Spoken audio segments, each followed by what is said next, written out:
Mga kapuso, patuloy na makararanas ang bansa ng monsoon rain sa ulan na dala ng hanging habagat.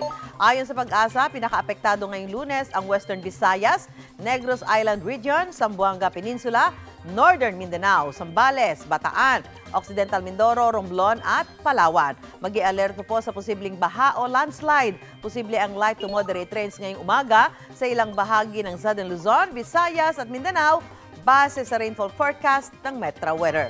Pagsapit ng hapon, magiging malawakan ang ulan. May heavy to intense rains, particular sa Visayas at Mindanao.